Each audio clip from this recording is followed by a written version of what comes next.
All right, guys, now it's time for the fun part. We are going to program some keys via EEPROM to this body control module of the, I forgot what year it was. It was the Subaru Crosstrek that we've been working on. The last two videos, I showed you how to remove this, and then I showed you how to make a key from the door lock. And this one will be to actually program the immobilizer, the transponder for the immobilizer system. Okay, so I had already cracked that open because I was getting ready to do this earlier, but then I had to step out. But that makes it a little bit quicker for this video, so that's okay. And just quickly looking at this, it's not one that I remember too much. It's a little bit different than the other Subaru uh, body control modules I'm used to. Okay, so this one, we will have to find the EEPROM that we need. And I think I already see it, but I'm just going to tell you guys that if you're working on something and you don't know what it is, where you need to read the EEPROM anyway, the first thing you want to do is locate the main processing chip, which is this big guy right here. That's pretty obvious. Really nothing else on the back. And you're going to want to look for like a SWIG 8 or something similar. This board actually does not have any SWIG 8s on there. That's why we turn it over and we look around. We want to look just around this chip because the EEPROM memory, while it doesn't have to be close to this, technically it will be because of the data lines and everything going to it.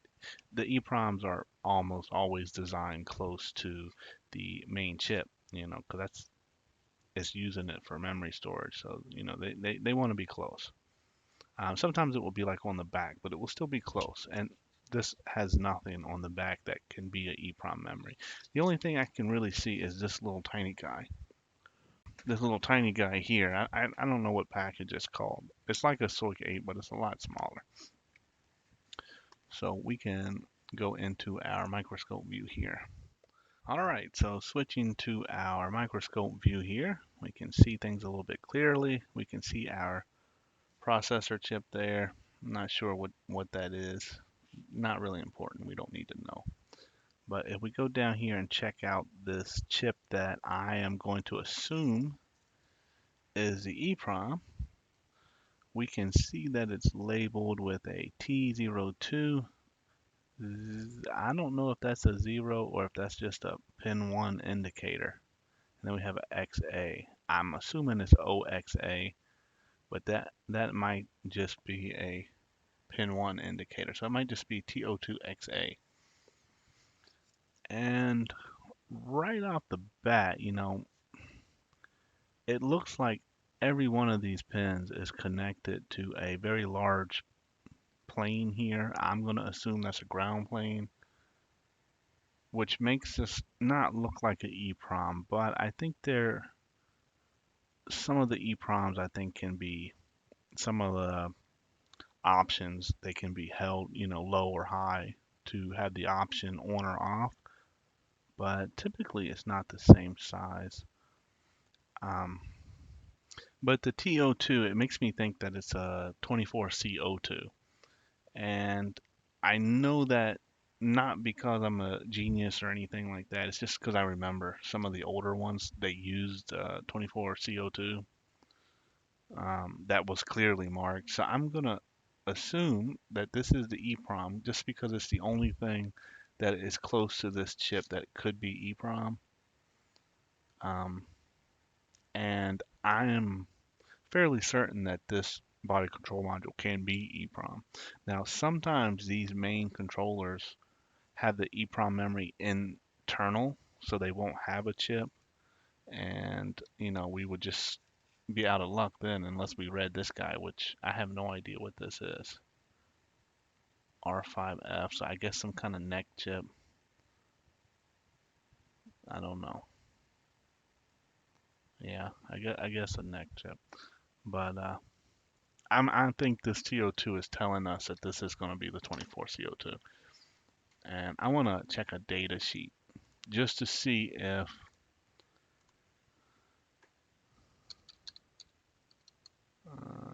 let me see here, data sheet 24C02.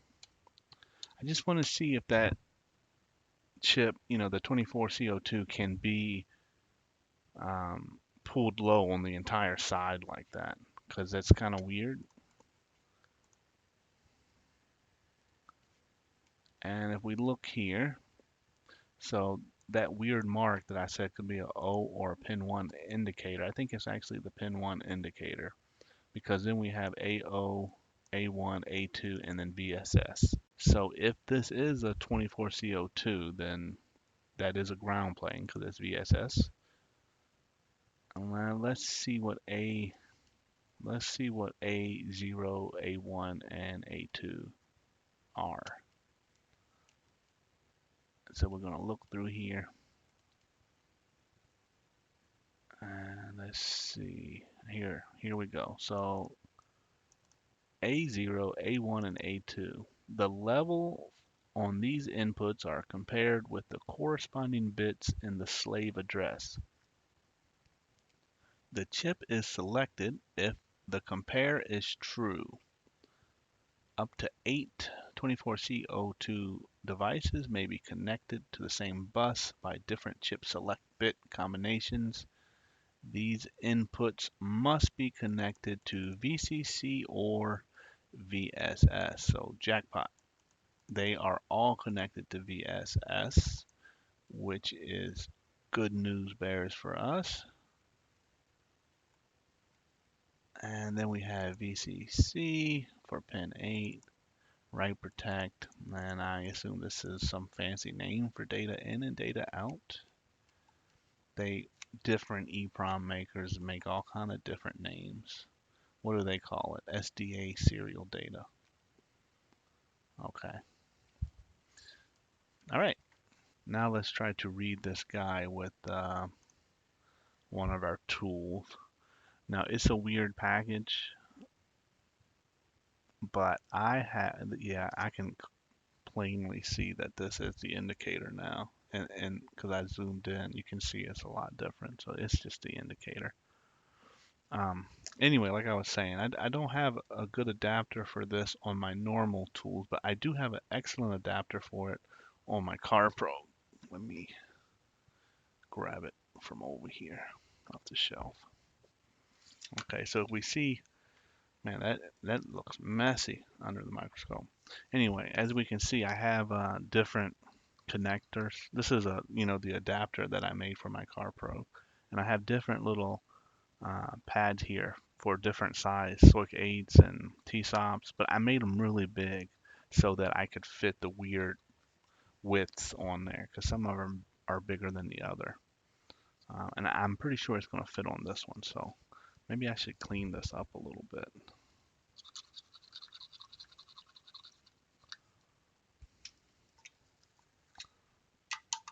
And then we'll try to solder it on there.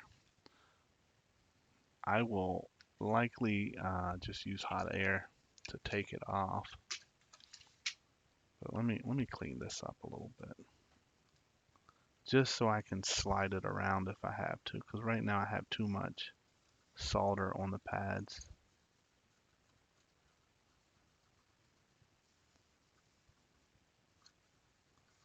Some of this old flux off of here. Man, that was a lot of flux I had on there. Been a while since I cleaned it, I guess.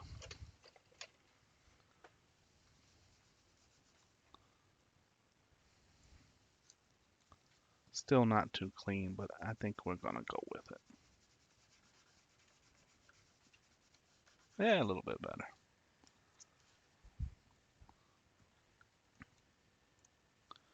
Alrighty, so let's yank this guy off of here. And we gotta remember that pin 1 is here, so I'm gonna flip it around the way that I want it. Get some tweezers, if I can find them.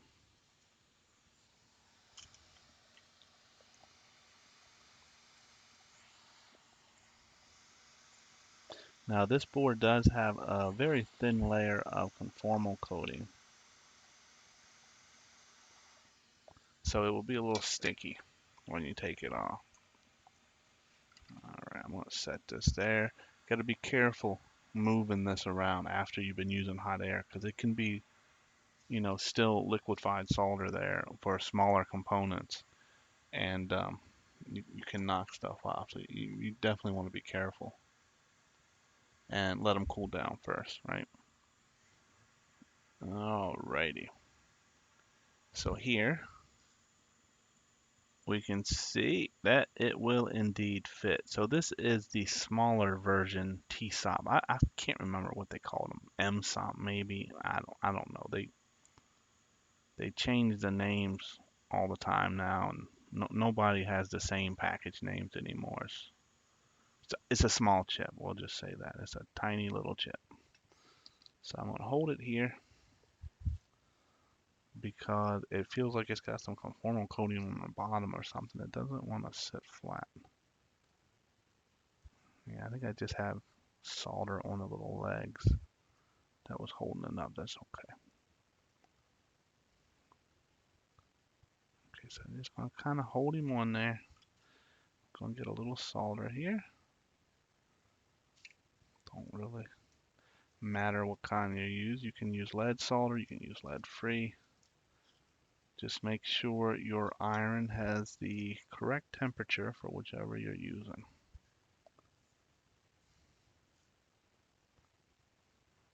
Okay, and like I said, it has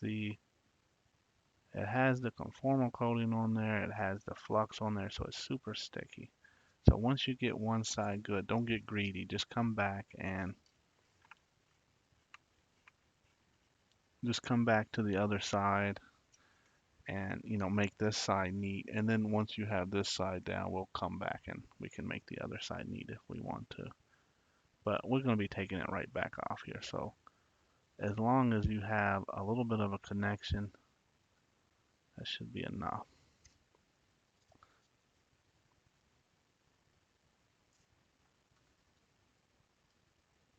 I shouldn't have put all that solder there like that.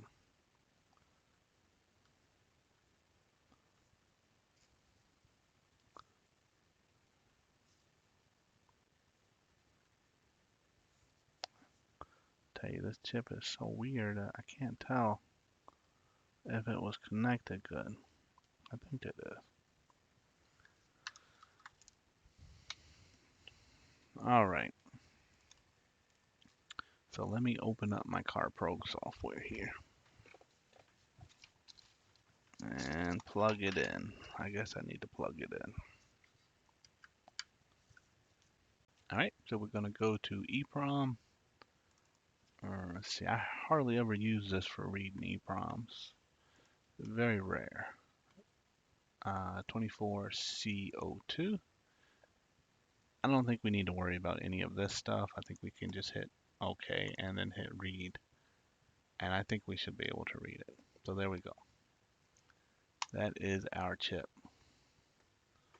So let me just go into this little temp folder here. I'm going to say sub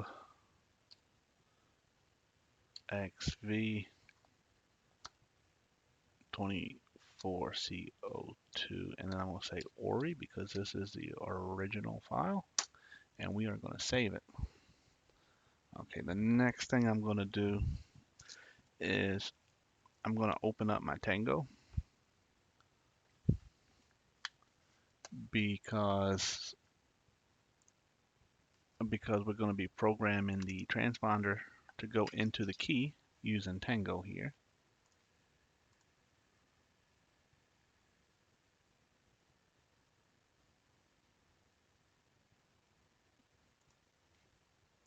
So let's open that up, and we're going to go into Subaru XV. We're going to go to this one. You see the 24CO2. Here's some of the other ones they can have. They say 24CO1, got 93C56. I don't think I've ever seen one of those in America, maybe overseas. Tribeca, 24CO1. See, they have an Outback. Never seen this old Outback here. Oh, wait, you know what? Maybe I have. Maybe this is the old one that uses the same key as the old Nissans. Yeah, I bet you that's what I bet you that's the one that uses the same key as the Nissan. The This will be the same as that, yeah. So actually this one might be the Nissan one. Don't know. Don't know. Maybe both. Anyway, so they have a 24C01 and a 24C02. I'm pretty sure this one is the O2. In fact, a lot of them that you don't even see listed will be this 24CO2. But we're going to go ahead and click it. We're going to go find our file. All right, so I have my file saved here. Remember, it was subxv. And there we go. We have 4 keys currently that are in the position. Now, Tango does not give you the option to write in a new key. It only gives you the option to write a key that's already present onto a chip. So in this case, I'm going to use an LKP02 chip, and we're just going to write key 1.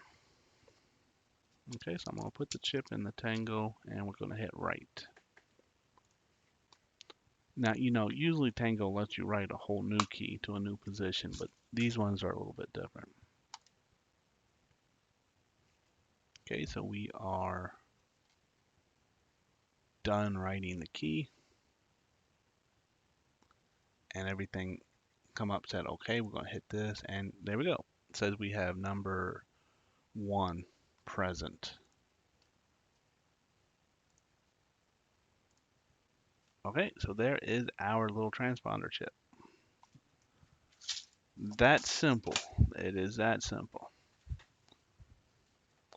Let's see. Where is the key that I had? Oh yeah.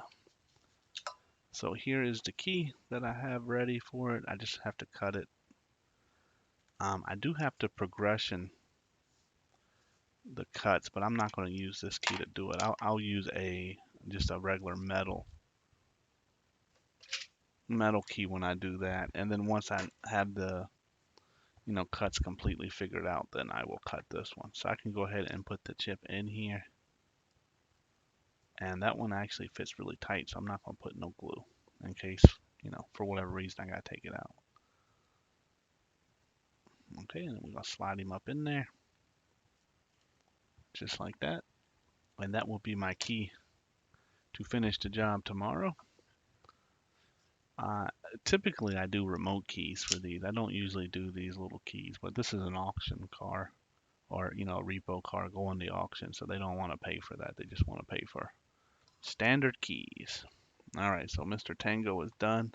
An excellent tool. I've had that for probably 10 years now, over 10 years, I reckon. Uh, and it has served me well. I tell you, that was the best investment I ever made as a locksmith 10 or 12 years ago.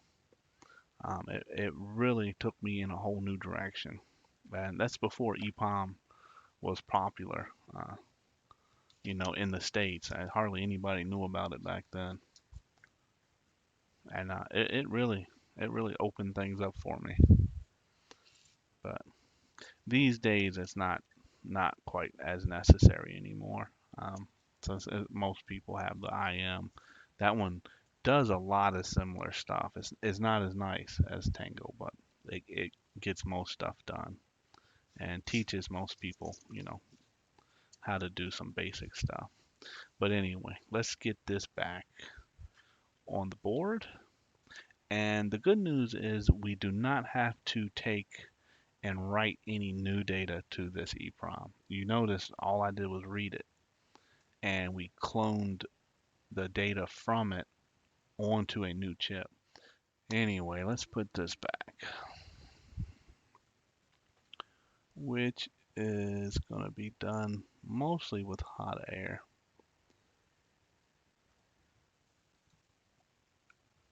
I reckon I should clean this up first because of the conformal coating. To tell you the truth, if it didn't have the conformal coating there, I wouldn't even clean it up. I would just hot air it back with some flux and then just touch it up. But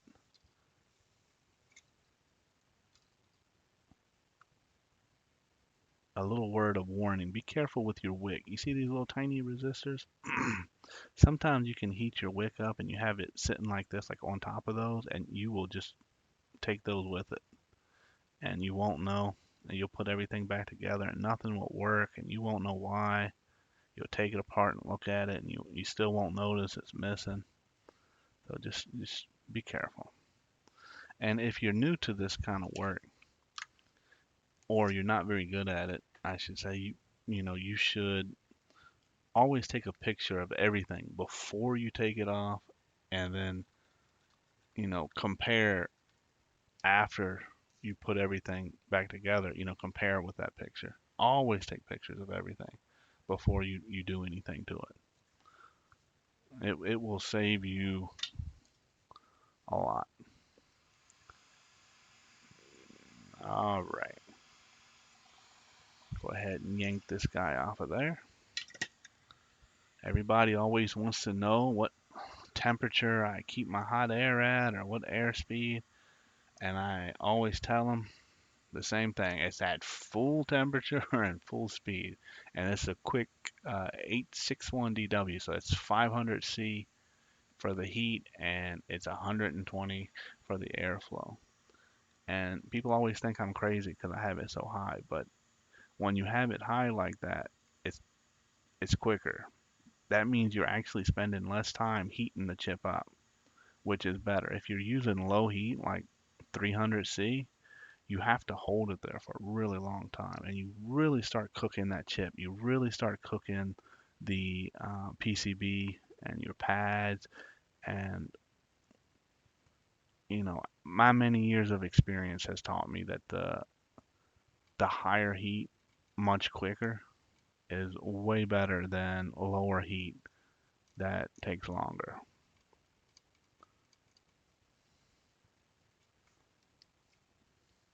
So I'm not crazy, despite what people will still say. They still won't believe me.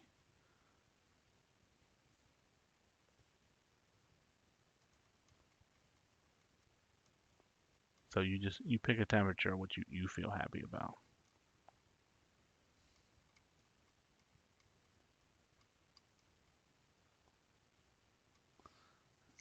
All right, so I'm going to clean this up,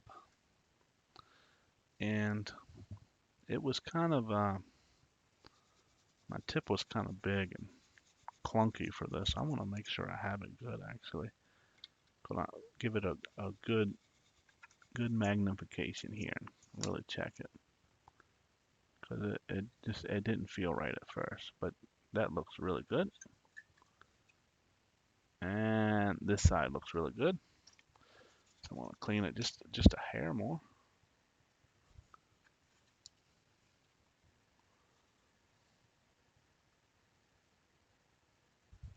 And since I took conformal coating off of it, I will put conformal coating back.